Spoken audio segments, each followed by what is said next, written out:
20 जवानों की शहादत पर बोले पीएम मोदी, व्यर्थ नहीं जाएगा ये बलिदान, कोई भ्रम न पाले चीन, हर हाल में देंगे जवाब, देश की अखंडता से नहीं होगा कोई समझौता।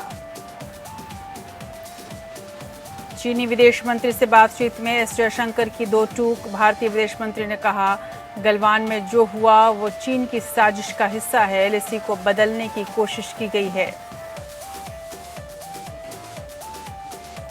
भारत चीन सीमा पर हुई झड़प पर सरकार ने बुलाई सर्वदलीय बैठक। पीएम मोदी 19 जून को पार्टी अध्यक्षों से करेंगे बात।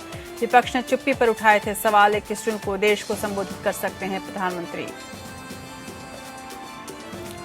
और पीएम मोदी की 15 राज्यों के मुख्यमंत्रियों के साथ बैठक, बोले कोरोना वॉरियर्स के कारण नियंत्रण में है संक्रमण, महामारी के खिलाफ हर हाल में हम जीतेंगे जंग।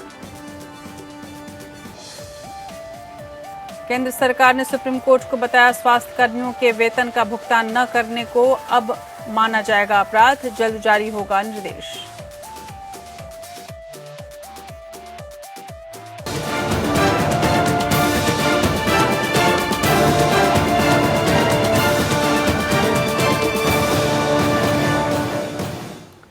नमस्कार, बहुत स्वागत है आपका देश की बात में। मैं हूं राजश्री आपके साथ और आज देश की बात में हम बात शुरू करेंगे सीमा से।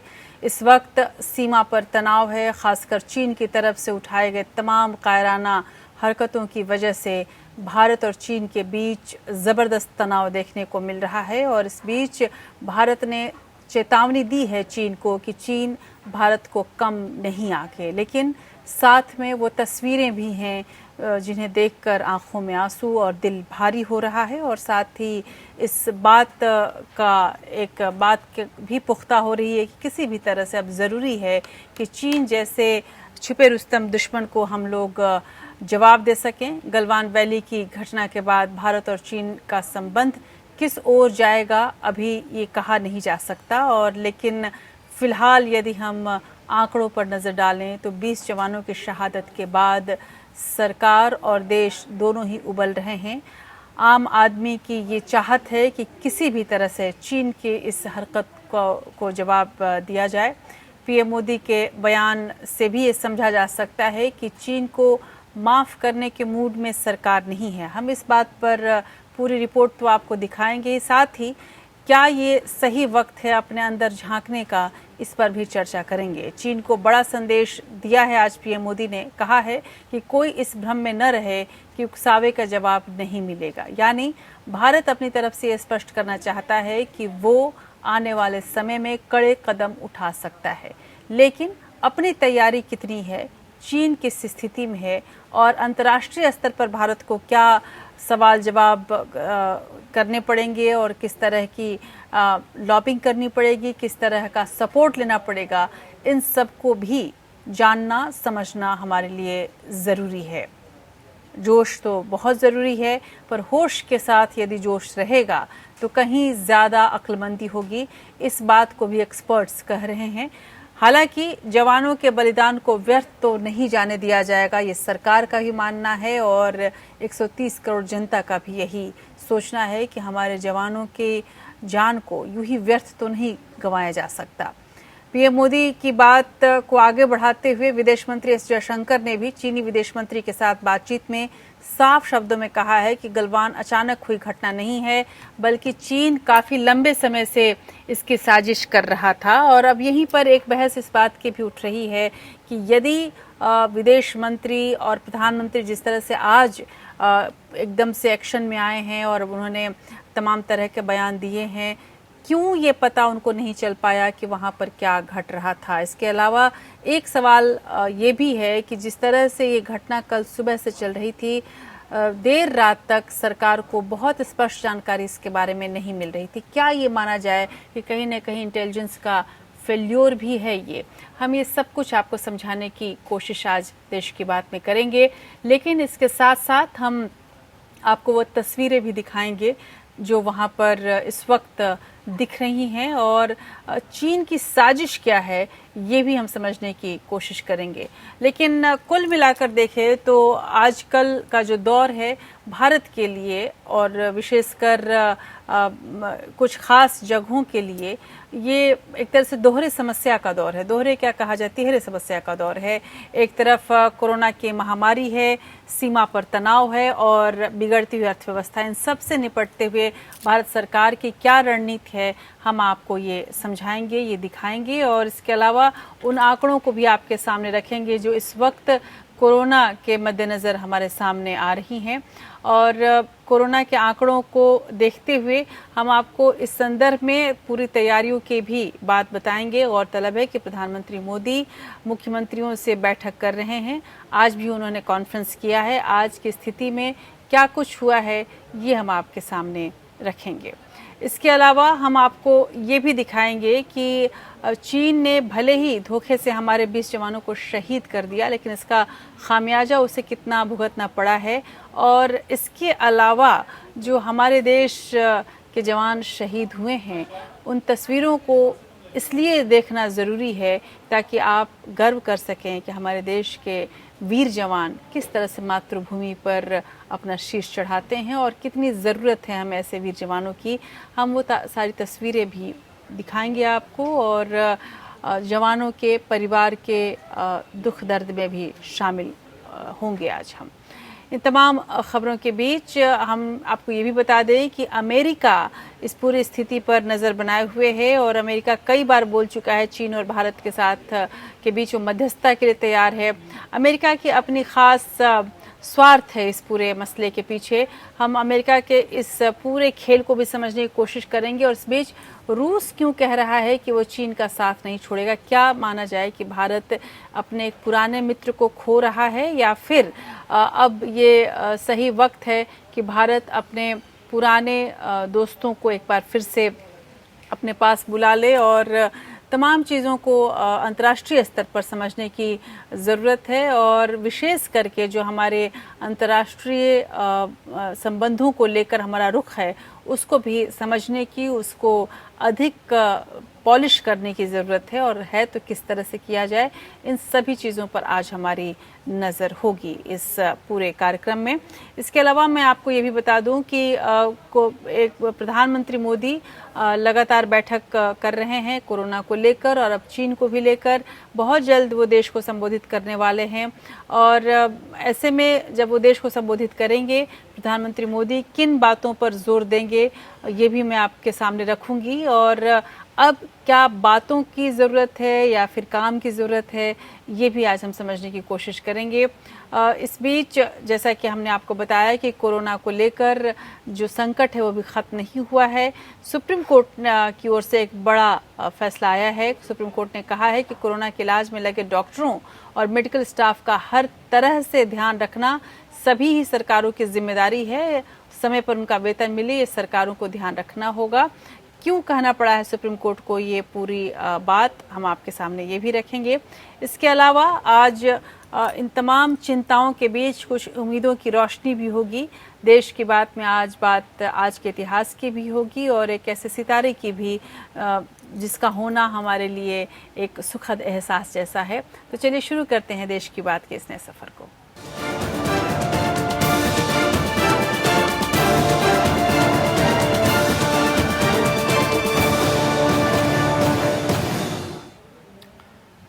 लद्दाख में भारत के 20 जवानों की शहादत पर पीएम नरेंद्र मोदी ने चीन को कड़ा संदेश दे दिया है। प्रधानमंत्री मोदी ने देश को आश्वस्त किया है कि जवानों का बलिदान बेकार नहीं जाएगा, खाली नहीं जाएगा। उन्होंने चीन को चेतावनी देते हुए कहा है कि भारत किसी को उकसाता नहीं है, लेकिन अगर कोई हमें उकसाएगा तो फिर वो किसी भी तरह के भ्रम में न रहे।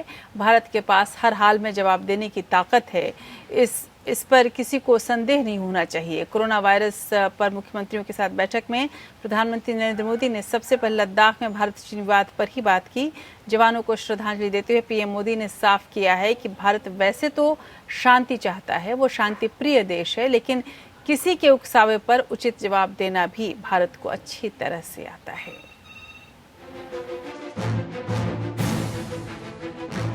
सरकार बैठकों पर बैठकें कर रही है। बॉर्डर पर सेना अलर्ट है। सभी दलों को भरोसे में लेने की मुहिम शुरू हो गई है, यानी चीन के खिलाफ बहुत कुछ बड़ा होने वाला है। प्रधानमंत्री नरेंद्र मोदी का बयान भी इस बात पर मुहर लगा रहा है कि चीन की चालाकी और चालबाजी को ठोस जवाब मिलने जा रहा है।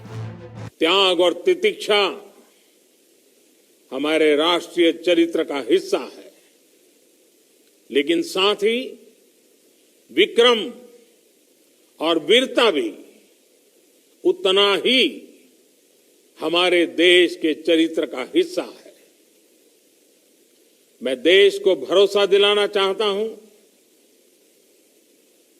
हमारे जवानों का बलिदान व्यर्थ नहीं जाएगा। 20 जवानों का बलिदान यूं ही व्यर्थ हो जाए तो फिर 130 करोड़ लोगों का मतलब क्या? चीन की धोखेबाजी पर पूरा देश उबल रहा है। चीनी सामान के बहिष्कार की मांग ने जोर पकड़ लिया है। लोगों का गुस्सा सड़कों पर दिखाई देने लगा है। अब भी अगर सरकार हाथ पर हाथ धरे बैठी रहती है तो फिर उस 56 इंच के सीने का क्या, जिसके एक आह्वान पर देश बंद हो जाता है, जिसकी बातों को बिना कुछ विचारे जनता सच मान लेती है। अगर वो ये कहता है कि देश की ताकत को लेकर किसी को कोई भ्रम या संदेह नहीं होना चाहिए, तो इसका कुछ मतलब तो है। हमारे लिए भारत की अखंडता और संप्रभुता सर्वोच्च है और इसकी रक्षा करने से हमें कोई भी रोक नहीं सकता। इस बारे में किसी को भी जरा भी भ्रम या संदेह नहीं होना चाहिए। हर हाल में यथोचित जवाब देने में सक्षम है। हमारी सीमाओं को लांघकर चीन ने न सिर्फ भारी गलती की, बल्कि धोखे से 20 जवानों को शहीद कर भारत के सब्र की सारी सीमाएं भी तोड़ दी। बुद्ध के देश पर अगर युद्ध थोपा गया है तो दुर्योधन के विनाश के लिए अर्जुन को आगे आना ही होगा। बात अब संयम की नहीं, समस्या के समाधान की है। हर युग में, पूरे संसार में शांति की, पूरी मानवता के कल्याण की कामना की है। हमने हमेशा से ही अपने पड़ोसियों के साथ एक कोऑपरेटिव और फ्रेंडली तरीके से मिलकर काम किया है। हम कभी किसी को भी उकसाते नहीं हैं, लेकिन हम अपने देश की अखंडता और संप्रभुता के साथ समझौता भी नहीं करते हैं। जब भी समय आया है, हमने देश की अखंडता और संप्रभुता की रक्षा करने में अपनी शक्ति का प्रदर्शन किया है। भारत चीन के गलवान घाटी में की गई हिमाकत का बदला जरूर लेगा। इसमें चीन के खिलाफ कड़े आर्थिक फैसले लेकर कूटनीतिक और सैन्य फैसला तब संभव है। पुलवामा हमले के बाद भारत ने पाकिस्तान के बालाकोट में एयर स्ट्राइक की थी। माना जा रहा है कि भारत चीन के खिलाफ भी अब तक की सबसे आक्रामक कार्रवाई के लिए पूरी तरह तैयार है। हार का डर कायरों को होता है, वीरता वीरों की निशानी है। भारत की सेना संतुलित है, लेकिन मौका पड़ने पर वो हलक में हाथ डालकर दुश्मनों को सबक सिखाने की क्षमता भी रखती है। Bureau report. उधर लद्दाख सीमा पर गलवान घाटी चीनी सेना के साथ हुई झड़प में शहीद हुए सेना के जवानों को पीएम मोदी, गृहमंत्री अमित शाह और 15 राज्यों और केंद्र शासित प्रदेशों के मुख्यमंत्रियों ने श्रद्धांजलि दी। पीएम मोदी ने कहा कि ये बलिदान व्यर्थ नहीं जाएगा।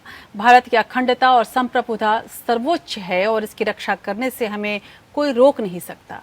पीएम मोदी ने यह भी स्पष्ट किया है कि मैं शहीदों के प्रति संवेदना व्यक्त करता हूं, लेकिन मुझे उनके शहादत की कीमत पता है। जवानों और उनके परिवार को मैं भरोसा दिलाता हूं कि देश आपके साथ है। प्रधानमंत्री ने आगे कहा कि भारत अपने स्वाभिमान और हर एक इंच जमीन की रक्षा करने वाला है। दिवंगत शहीद वीर जवानों के विषय में देश को इस बात का गर्व होगा कि वे मारते मारते मरे हैं। इसमें कोई शक नहीं कि हमारे शहीदों ने अपने जन्मभूमि पर वो कुर्बानी दी है जो अप्रतिम है, और उसका बदला किस तरह से लिया जाए इस पर सोचना अब सरकार का काम है। और हम 130 करोड़ जनता का भी कि किसी भी तरह से उन शहीदों की शहादत को हम जाया न होने दें और इस देश को इतना जागरूक, इतना सक्षम बना सकें कि वो उन तमाम दुश्मनों से भिड़ सके जो आज हमारे आसपास इर्द गिर्द खड़े हैं। लेकिन मैं आपको ये ज़रूर बता दूं कि भारत और चीन की सीमा पर गलवान घाटी में शहीद हुए भारत के 20 जवानों को आज सभी लोगों ने श्रद्धांजलि दी। इसमें रक्षा मंत्री राजनाथ सिंह भी शामिल हैं। रक्षा मंत्री राजनाथ सिंह ने अपना बयान जारी करते हुए कहा कि गलवान घाटी में सैनिकों को खोना दर्दनाक है। हमारे सैनिकों ने अपना फर्ज निभाते हुए देश के लिए जान दे दी है। देश उनके बलिदान को कभी भूलेगा नहीं। रक्षा मंत्री ने लिखा कि शहीद जवानों के परिवारों के प्रति वो सांत्वना प्रकट करते हैं। देश उनके साथ कंधे से कंधा मिलाकर खड़ा है। हमें अपने देश के जवानों पर गर्व है।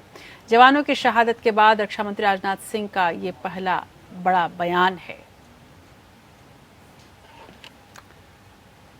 कुल मिलाकर देखा जाए तो भारत चीन के सैनिकों के बीच सोमवार रात लद्दाख के गलवान वैली में हुई हिंसक झड़प में हमारे 20 जवान शहीद हुए। इनमें सबसे ज़्यादा 13 शहीद बिहार के और 2 अलग अलग रेजिमेंट बिहार के और 2 अलग अलग रेजिमेंट के हैं। एक शहीद 12 बिहार रेजिमेंट और बाकी शहीद 16 बिहार रेजिमेंट के हैं। इसके अलावा 3 पंजाब रेजिमेंट, 3 मीडियम रेजिमेंट और 81 माउंट ब्रिगेड सिग्नल कंपनी और 81 फील्ड रेजिमेंट के जवान शहीद हुए हैं। पहले प्रधानमंत्री नरेंद्र मोदी और फिर विदेश मंत्री एस जयशंकर के रुख ने साफ कर दिया है अब कि इन तमाम शहीदों की शहादत यूं जाया नहीं जाएगी, और ये भी कि गलवान वैली की घटना को लेकर भारत बहुत गंभीर है। चीन की विदेश नीति में धोखेबाजी और धूर्तपने का कितना अहम किरदार है, ये एक बार फिर से दिख पड़ा है। गलवान घाटी में भारतीय सैनिकों पर धोखे से हमले के बाद अब चीन के विदेश मंत्री वांग यी आगे का रास्ता बातचीत के जरिए निकालने पर जोर दे रहे हैं।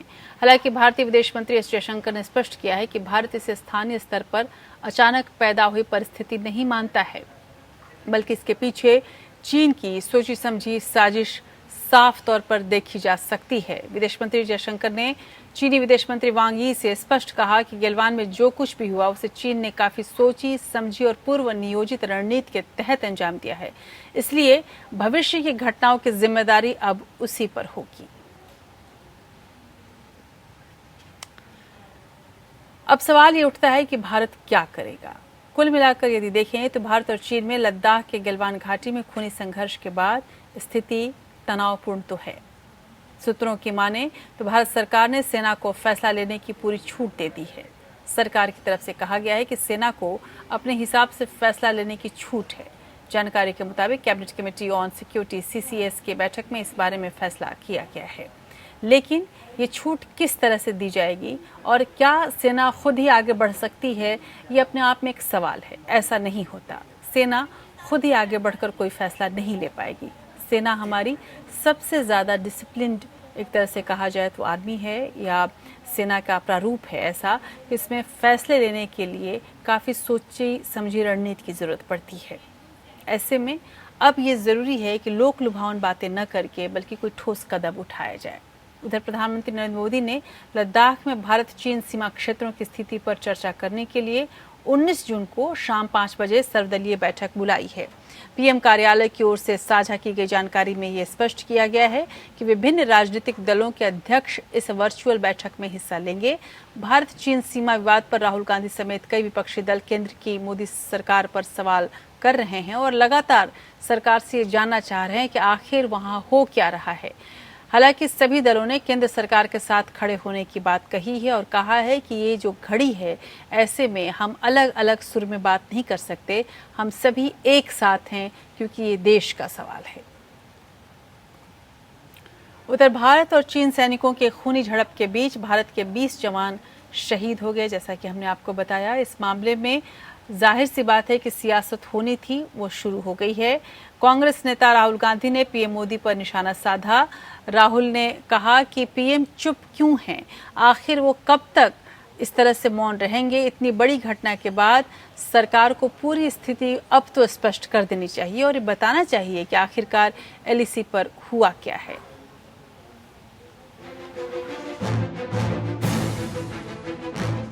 LAC पर भारत और चीन के सैनिकों के बीच हिंसक झड़प पर राजनीति शुरू हो गई है।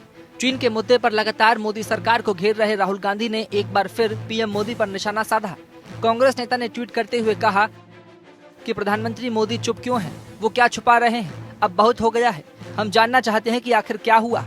चीन की हिम्मत कैसे हुई हमारे सैनिकों को मारने की? उनकी हिम्मत कैसे हुई हमारी जमीन हथियाने की? राहुल गांधी के अलावा सपा मुखिया अखिलेश यादव, AIMIM प्रमुख असदुद्दीन ओवैसी, नेशनल कॉन्फ्रेंस के नेता उमर अब्दुल्ला सहित तमाम सियासी दलों के नेताओं ने लद्दाख में हिंसक झड़प के बाद मोदी सरकार पर निशाना साधा। विपक्षी दलों ने केंद्र सरकार से LAC के ताजा हालात की सही तस्वीर बताने की मांग की है। मोदी सरकार के सामने अब दोहरी चुनौती है। एक तरफ जहां उसे LAC पर चीन की चालबाजी से सावधान रहना है, तो वहीं दूसरी ओर देश के अंदर सियासी दलों के कड़े विरोध का सामना करना है। जाहिर तौर पर मोदी सरकार के लिए ये काफी मुश्किल वक्त है। Bureau report. उधर 1962 के बाद पहली बार भारत और चीन के बीच तनाव इस तरह से चरम पर पहुंचा है। जिस तरह से लद्दाख के गलवान इलाके में चीन ने धोखे से निहत्थे भारतीय सैनिकों पर हमला किया, उसने चीन के कुटिल इरादों को बेपर्दा किया है। भारत और चीन के सैनिकों के बीच गलवान घाटी के पास हुई हिंसक झड़प में चीन को भी भारी नुकसान हुआ है। खबर यह है कि बॉर्डर के पास हुए तनाव के बाद बड़ी संख्या में एम्बुलेंस, स्ट्रेचर पर घायल और मृत चीनी सैनिकों को ले जाया गया। बताया जा रहा है कि चीन के करीब 40 से अधिक सैनिक हताहत हुए हैं। हालांकि चीन ने अपनी ओर से इसकी कोई पुष्टि नहीं की है। इस घटना में चीन का भी कमांडिंग ऑफिसर मारा गया है। झड़प में शामिल भारतीय सैनिकों ने भी इसकी पुष्टि की है। भारतीय सेना ने लद्दाख के अलावा LAC के बाकी हिस्सों पर भी अलर्ट बढ़ा दिया है। श्रीनगर लेह हाईवे को आम लोगों के लिए बंद कर दिया गया है इस वक्त। और कुल मिलाकर देखा जाए तो भारत के सैनिकों ने वीरता से चीन के इस कायराना हरकत का जवाब तो दिया है, लेकिन अभी भी ये जरूरी है कि एक स्पष्ट रणनीति इस पूरे मसले पर बनाया जाए। भारत, इसमें कोई शक नहीं कि जिस तरह से चीन बढ़ता आ रहा था और तमाम तनाव उस क्षेत्र में बढ़ रहा था, भारत ने उसकी गंभीरता को आंकने में थोड़ी देरी तो की है।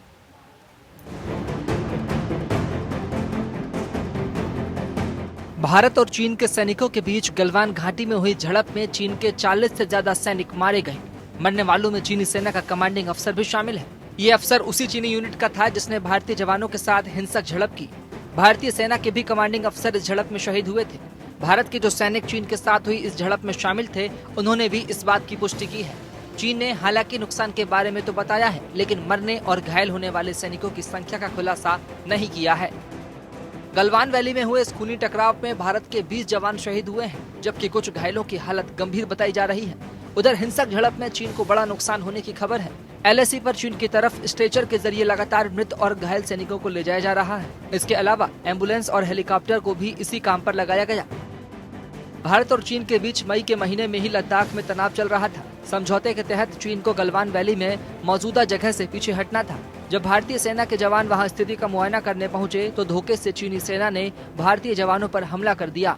हालांकि पलटवार में चीन को जबरदस्त नुकसान उठाना पड़ा। Bureau report. लेकिन चीन को उसकी हिमाकत का कड़ा जवाब देने का प्लान भारत ने अब तैयार कर लिया है। सैन्य शक्ति के इस्तेमाल से लेकर आर्थिक पाबंदियों तक पर गहनता से विचार किया जाने लगा है। बात अब सीमाओं से निकलकर देश के सम्मान पर जो आ गई है। पहले चोरी फिर सीनाजोरी करने वाला चीन भी भांप गया है कि भारत के साथ उसका बैर उस पर भारी पड़ सकता है, लेकिन फिर भी वो भारत को बार बार गिदड़ भभकी देने से नहीं चूक रहा है। भारत के साथ सीमा पर हिंसक झड़प के बाद चीनी विदेश मंत्रालय ने एक बार फिर से इस हिंसक घटना के लिए भारत को ही जिम्मेदार ठहराया है।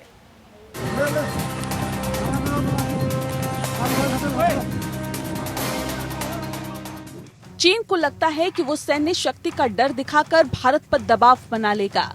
उसे लगता है कि भारत अभी भी 1962 वाला भारत है, इसीलिए वो बार बार धमकी देकर डराने की कोशिश कर रहा है। पर इस बार उसकी गर्दन गलत जगह फंस गई है।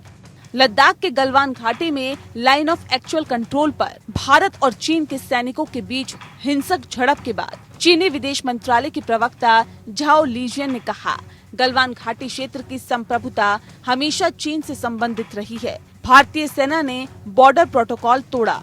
हम भारत से कहना चाहते हैं कि वो अग्रिम टुकड़ियों को अनुशासन में रहने को कहे, उकसावे वाली गतिविधियां ना करे और हमारे साथ मिलकर काम करे, ताकि विवादों को बातचीत के जरिए हल करने की सही दिशा में बढ़ा जा सके।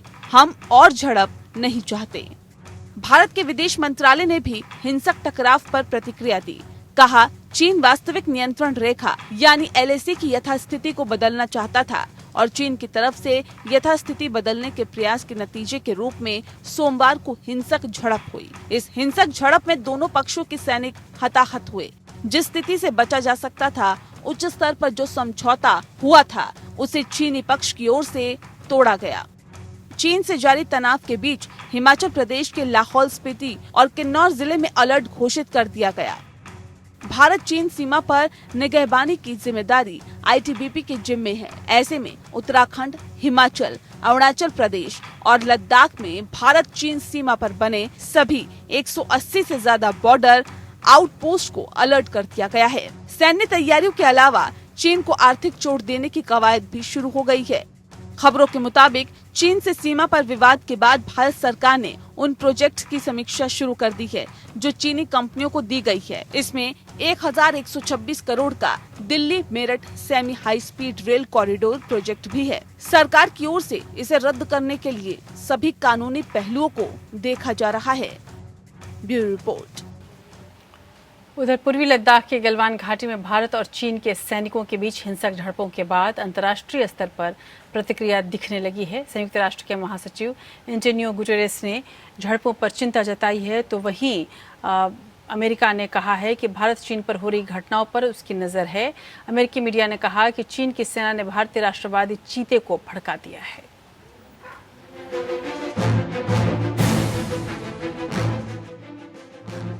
भारत और चीन के बीच लद्दाख की गलवान घाटी में हुए हिंसक टकराव पर अमेरिका का बयान आया है। व्हाइट हाउस में हुई बैठक के बाद अमेरिका ने कहा, दोनों देशों के बीच जारी तनाव पर हमारी पैनी नजर है। राष्ट्रपति ट्रंप ने प्रधानमंत्री मोदी से 2 जून को फोन पर बातचीत की थी। इस दौरान भारत और चीन के बीच सीमा विवाद पर चर्चा हुई थी। भारतीय सेना के 20 जवान शहीद हुए हैं।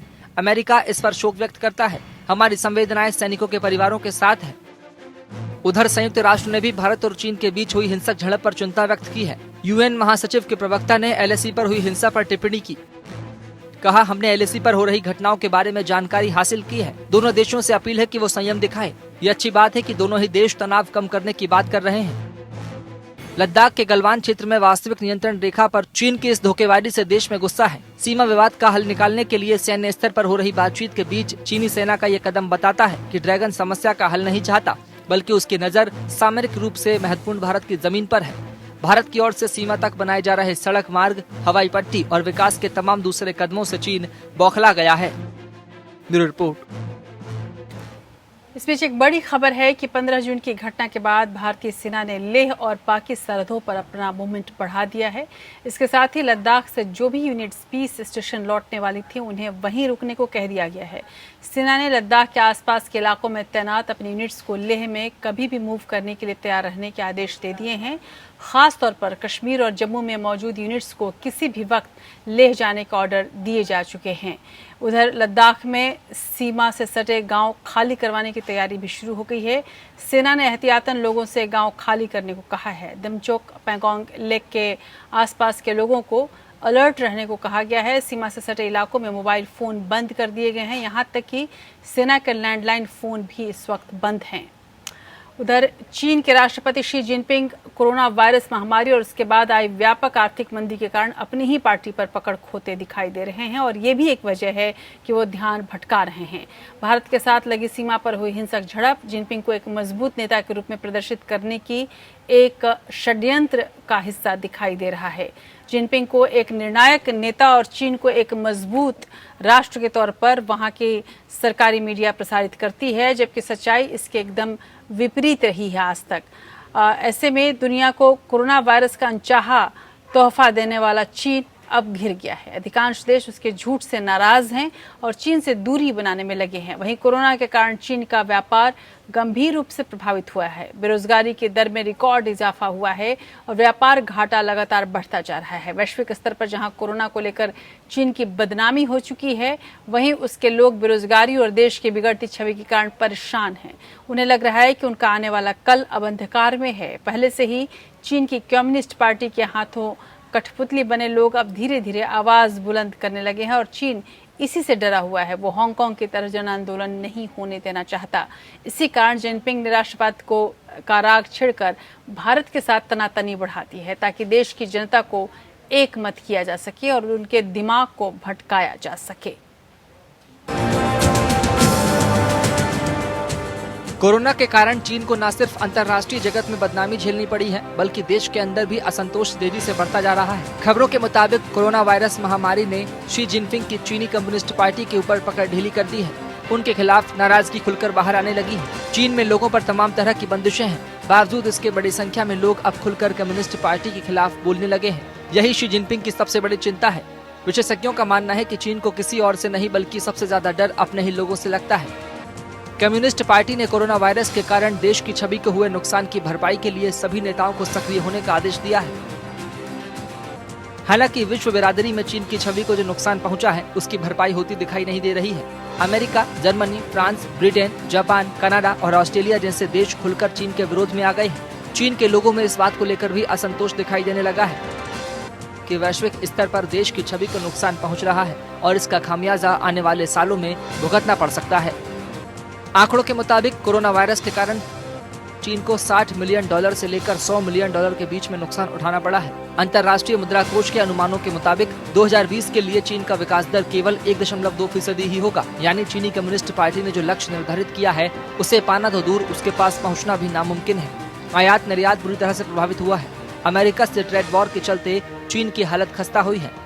चीन में बेरोजगारी की स्थिति गंभीर हो गई है। बेरोजगारी की मौजूदा दर 15% से ज्यादा है, जबकि कम्युनिस्ट पार्टी ने इसे 5.5% ही बताया है।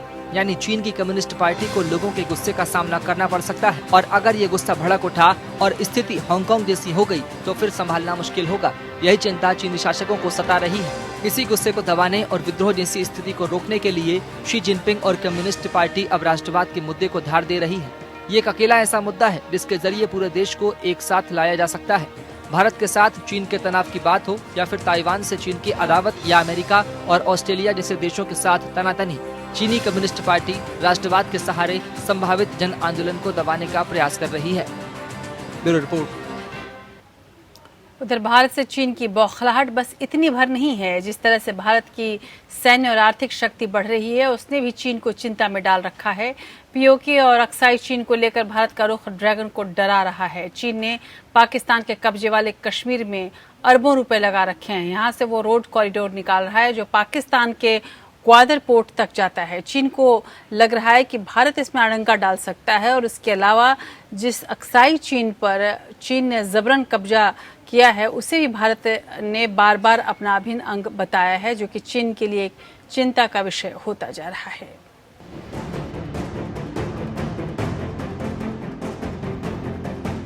केंद्र में मोदी सरकार के आने के बाद से पाकिस्तान के कब्जे वाले कश्मीर समेत गिलगिट और बाल्टिस्तान का पूरा क्षेत्र वापस लेने की मांग ने जोर पकड़ा है। सरकार की तरफ से भी इस तरह के बयान आते रहे हैं। पीओके को लेकर केंद्र सरकार का नजरिया काफी पहले से स्पष्ट है। इतना ही नहीं, सरकार ने 1962 के बाद चीन द्वारा अवैध रूप से हथियाए गए भारतीय क्षेत्र अक्साई चीन को भी वापस लेने की बात कही है। ये वो पहली बड़ी वजह है जिसको लेकर चीन भड़का और बौखलाया हुआ है। इसके अलावा पाकिस्तान ने जिस भारतीय क्षेत्र पर अवैध कब्जा किया हुआ है, वहाँ से ही चीन पाकिस्तान आर्थिक गलियारा गुजर रहा है। इस महत्वाकांक्षी सड़क परियोजना पर चीन की तरफ से अरबों का खर्च किया जा रहा है। इसके 3 मकसद है। पहला, भारत की पश्चिमी सीमा पर नजर रखना। दूसरी बड़ी वजह है कम लागत और कम समय में माल अपने देश ले जाना। और तीसरी वजह पाकिस्तान को कर्ज के बोझ में इतना दबा देना कि उससे वो उबर न पाए और उसको चीन की हर बात के आगे झुकना पड़े। आर्थिक गलियारे को लेकर भारत की तरफ से पहले भी सवाल खड़ा किया गया था, जिसका अमेरिका ने भी समर्थन किया था। चीन को डर इस बात का है कि अगर भारत ने पाकिस्तान से अपना हिस्सा वापस लेने के लिए कदम बढ़ाया तो उसका अरबों डॉलर का निवेश बर्बाद हो जाएगा। लद्दाख में हुई कारगुजारी की और बड़ी वजह चीन पर कोरोना महामारी की जांच को लेकर बन रहा दबाव है। ऐसा पहली बार हुआ है कि भारत ने चीन के खिलाफ किसी ऐसे मसौदे पर हस्ताक्षर किए हों जिसमें इस महामारी और इसके स्रोत की जांच करने की मांग की गई है। दुनिया भर में कोरोना पर घिरा चीन अब सबका ध्यान भटकाने की कोशिश कर रहा है। Bureau report. उधर भारत के साथ साथ कई ऐसे देश हैं जिनके साथ ड्रैगन चीन के पंगे हैं। इसमें अमेरिका का नाम सबसे पहले आता है। इसके साथ साउथ कोरिया, जापान से भी उसकी नहीं बनती है। साउथ चाइना सी की वजह से भी उसने कई दुश्मन बना लिए हैं। चीन का जिन देशों से पंगा रहता है उनकी लिस्ट लंबी है और ये लगातार लंबी ही होती जा रही है। इसमें हालिया नाम ऑस्ट्रेलिया का भी जुड़ गया है। उधर यदि हम इन सब खबरों के अलावा यदि हम बात करें कि दोनों ही सेनाओं की खूबी और कमी क्या है, तो चीन और भारत के पास दुनिया की सबसे बड़ी सेनाएं हैं। इन दोनों ने आपस में एक युद्ध भी लड़ा है। अक्सर इनकी आपसी प्रतिद्वंदिता से ये सवाल भी उठता है कि इन देशों की सैन्य ताकत में कितना फर्क है, कौन ज्यादा ताकतवर है। भारत अपनी जीडीपी यानी सकल घरेलू उत्पाद का 2.5% हिस्सा रक्षा पर खर्च करता है। भारत का सैन्य बजट लगभग 4,252 अरब का है। वहीं चीन अपनी जीडीपी का 1.9% हिस्सा यानी 17,327 अरब रक्षा पर खर्च करता है। दोनों ही देशों की थल सेना, वायुसेना और नौसेना के पास अत्याधुनिक हथियार हैं। ग्लोबल फायर पावर रिपोर्ट के मुताबिक साल 2020 की रैंकिंग में भारत दुनिया का चौथा ऐसा देश है जिसके पास सबसे ताकतवर सेना है। भारत के पास इस समय कुल 35,44,000 मिलिट्री पर्सनल है। इसमें से 14,44,000 सक्रिय और 21 लाख रिजर्व पर्सनल हैं। वहीं बात अगर चीन की करें तो ग्लोबल फायर पावर की लिस्ट में ये तीसरे नंबर पर है। चीन के पास इस समय कुल 26,93,000 मिलिट्री पर्सनल है। इनमें से 21,83,000 सक्रिय और 5,10,000 रिजर्व पर्सनल हैं। भारत की थल सेना में 4,426 टैंक, 5,681 आर्म्ड फाइटिंग व्हीकल, कुल तोपों की संख्या 5,357 है। अगर बात चीन की थल सेना की करें तो ड्रैगन के पास 7,760 टैंक हैं, वहीं 6,000 आर्म्ड फाइटिंग व्हीकल है। चीन के पास 9,500 के करीब तोपें हैं।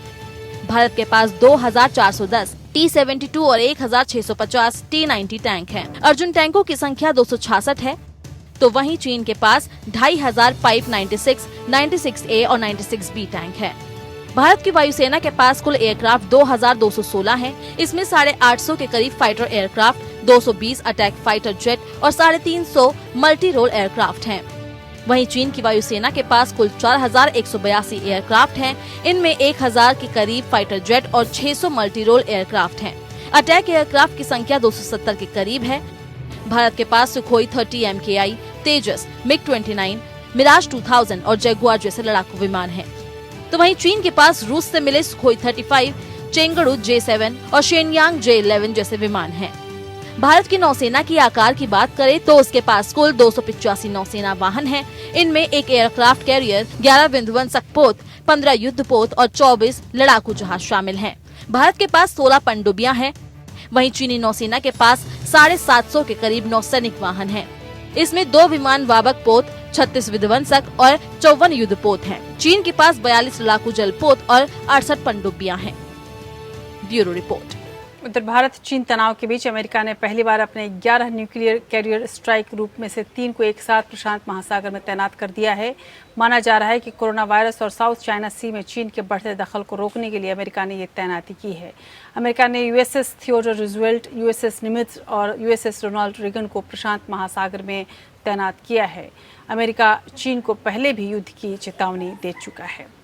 और आप देख रहे हैं देश की बात में आगे हम आपको दिखाएंगे कि प्रधानमंत्री मोदी की क्या योजना है कोरोना से निपटने के लिए, और इसके अलावा सुप्रीम कोर्ट ने क्या कहा है इस पूरे मामले पर। देखिए मेरे साथ कोरोना संक्रमण की और से जुड़े आंकड़ों की। गौरतलब है कि भारत में प्रधानमंत्री मोदी इस पूरे मसले पर मुख्यमंत्रियों के साथ बैठक कर रहे हैं। देश में कोरोना संकट के बीच पीएम मोदी ने लगातार दूसरे दिन भी राज्यों के मुख्यमंत्रियों से बातचीत की है। मुख्यमंत्रियों संग बैठक में पीएम मोदी ने कहा कि कोरोना का फैलाव कुछ बड़े राज्यों शहरों में अधिक है, फिर भी हर देशवासी के संयम, प्रशासन की तत्परता और कोरोना योद्धाओं के समर्पण से हालात को हमने नियंत्रण में रखा है और इसे नियंत्रण से बाहर नहीं जाने दिया गया है। जरूरत यह है कि लोग सरकार की गाइडलाइंस यानी कि दिशा निर्देश और अनुशासन का पालन करें ताकि इस संक्रमण को सीमित किया जा सके। पीएम मोदी ने कहा कि कोरोना के बढ़ते हुए मरीजों की संख्या को देखते हुए स्वास्थ्य ढांचे का विस्तार करना जरूरी है। हर जीवन को बचाना ही हमारी सर्वोच्च प्राथमिकता है। ये वास्तविकता है कि कोरोना का फैलावा कुछ बड़े राज्यों में, बड़े शहरों में अधिक है, और अभी जो प्रेजेंटेशन हुआ उसमें भी उस बात का उल्लेख हुआ है। कुछ शहरों में अधिक भीड़, छोटे छोटे घर, गलियों मोहल्लों में फिजिकल डिस्टेंसिंग की कमी, हर रोज हजारों लोगों की आवाजाही, इन बातों ने कोरोना के खिलाफ की लड़ाई को और चुनौतीपूर्ण बना दिया है। फिर भी हर देशवासी के संयम, अनेक जगहों पर प्रशासन की तत्परता और हमारे कोरोना योद्धाओं के समर्पण की वजह से हमने हालात को नियंत्रण से बाहर नहीं जाने दिया है। ये राहत की बात है कि आईसीयू और वेंटिलेटर केयर की जरूरत भी बहुत कम मरीजों को पड़ रही है। समय पर उठाए गए सही कदमों के कारण हम सभी इस बड़े खतरे का मुकाबला कर पाए हैं। उधर कोरोना न सिर्फ जिंदगियां छीन रहा है, बल्कि इसने आम आदमी के मन में भी एक अजीब तरह के अवसाद बनकर वो घर कर गया है। अवसाद और चिंता के रूप में कोरोना अब हर घर में पहुंचा हुआ है। कोरोना को लेकर लोग जितना ज़्यादा सोच रहे हैं, उतना ही ज़्यादा मानसिक तनाव और डिप्रेशन का शिकार हो रहे हैं।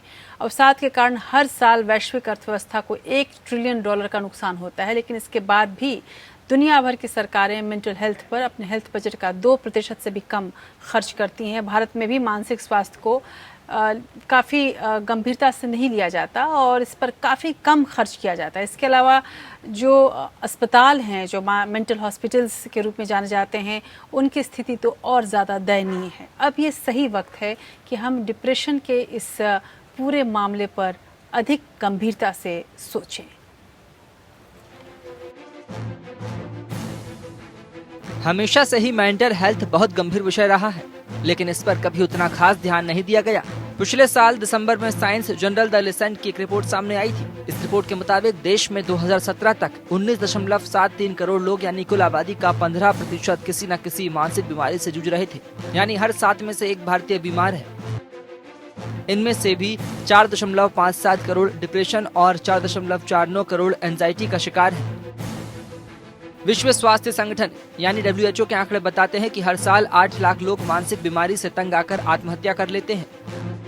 इसके अलावा हजारों लोग ऐसे भी होते हैं जो आत्महत्या की कोशिश करते हैं। आत्महत्या की सबसे बड़ी वजह अवसाद और चिंता है। WHO के मुताबिक दुनिया भर में 26 करोड़ से ज्यादा लोग डिप्रेशन से जूझ रहे हैं। 15 से 29 साल की उम्र के लोगों में आत्महत्या की दूसरी सबसे बड़ी वजह ही अवसाद है।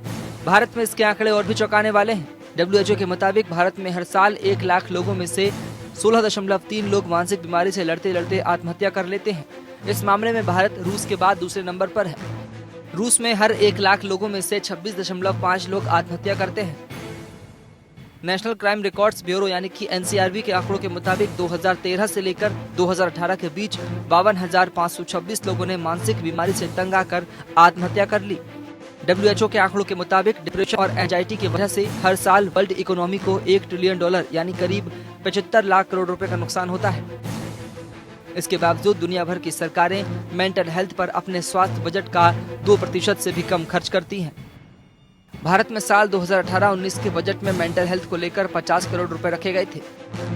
2019-20 में ये घटकर 40 करोड़ रुपए रह गया। WHO के मुताबिक 2017 में हर भारतीय की मेंटल हेल्थ पर साल भर में सिर्फ 4 रुपए खर्च होते थे। इसी तरह 2017 में देश के मेंटल अस्पतालों में हर 1 लाख आबादी पर 1.4 बेड थे, जबकि हर साल 7 मरीज भर्ती होते थे। सामान्य अस्पतालों में हर 1 लाख आबादी पर 0.6 बेड है और इनमें हर साल 4 से ज्यादा मरीज आते हैं। Bureau report. उधर सुप्रीम कोर्ट ने कहा है कि कोरोना के इलाज में लगे डॉक्टरों और मेडिकल स्टाफ का हर तरह से ध्यान रखना सरकारों की जिम्मेदारियां हैं। कोर्ट ने कहा है कि इन कोरोना योद्धाओं को उचित क्वारंटीन सुविधा देने के साथ साथ ये भी सुनिश्चित किया जाना चाहिए कि उन्हें उनका पूरा वेतन समय से मिल रहा है।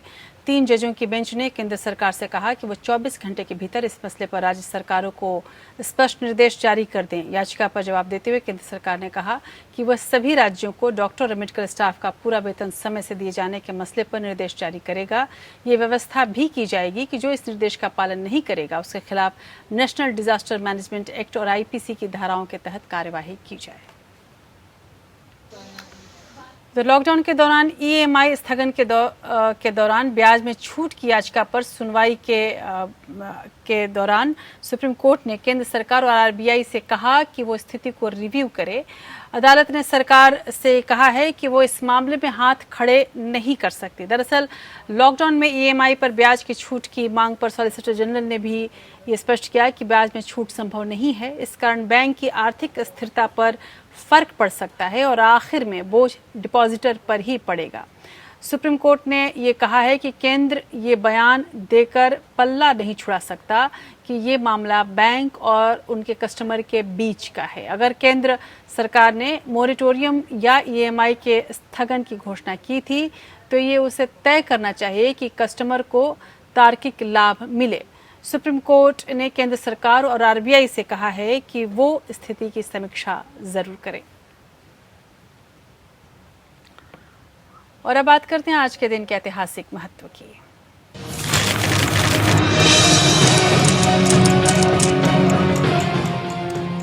17 जून स्टैच्यू ऑफ लिबर्टी को अमेरिका की पहचान के रूप में जाना जाता है। स्टैच्यू ऑफ लिबर्टी अमेरिका को फ्रांस की तरफ से तोहफे में 17 जून को ही ये मूर्ति मिली थी। वो 17 जून का ही दिन था जब अमेरिका को ये सौंपी गई थी। जुलाई 1776 को अमेरिका की स्वतंत्रता के स्मृति में फ्रांसीसियों द्वारा उपहार स्वरूप दिए गए स्टैच्यू ऑफ लिबर्टी का निर्माण फ्रांस और अमेरिका दोनों के संयुक्त प्रयासों से किया गया था। अमेरिकी लोगों ने इस मूर्ति का आधार बनाया जबकि फ्रांसीसी लोगों ने मूर्ति को आकार और स्वरूप दिया था। तांबे की ये शानदार प्रतिमा न्यूयॉर्क के मैनहट्टन में लिबर्टी द्वीप पर स्थित है और आज ही के दिन पहली बार किडनी का प्रत्यारोपण किया गया था, इसलिए मेडिकल के इतिहास में ये दिन बहुत महत्वपूर्ण माना जाता है। 17 जून 1970 को अमेरिका के शिकागो में 49 साल के एक मरीज रूथ टकर की एक किडनी ट्रांसप्लांट करने में कामयाबी मिली थी। हालांकि तब तक प्रत्यारोपण के बाद इन्फेक्शन को रोकने वाली दवाइयों की खोज पूरी नहीं हुई थी, इसलिए रूथ की किडनी बहुत लंबे समय तक उनका साथ नहीं दे पाई और 9 महीने बाद उसने काम करना बंद कर दिया था। अभी देश में तनाव का माहौल है। चीन जिस तरह से हमारे ऊपर चढ़ रहा है, ऐसे में ज़रूरी है कि हम अपने जवानों का मनोबल बढ़ाएं, अपनी सरकार का मनोबल बढ़ाएं और चीनी सामानों के बहिष्कार से बहुत हद तक हम चीन को आर्थिक हानि पहुंचा सकते हैं, जो कि एक बड़ी हानि उसके लिए हो सकती है। तो ज़रूरी है कि आप इस तरह के कुछ प्रयास करें जिससे आपका एक कदम भी देश की प्रगति में आगे आने में, देश को आगे आने में एक बड़ा कदम साबित हो सकता है। ऐसे में आप हमारे साथ रहें, देश के साथ रहें, सेना के साथ रहें। आज बस इतना ही। नमस्कार।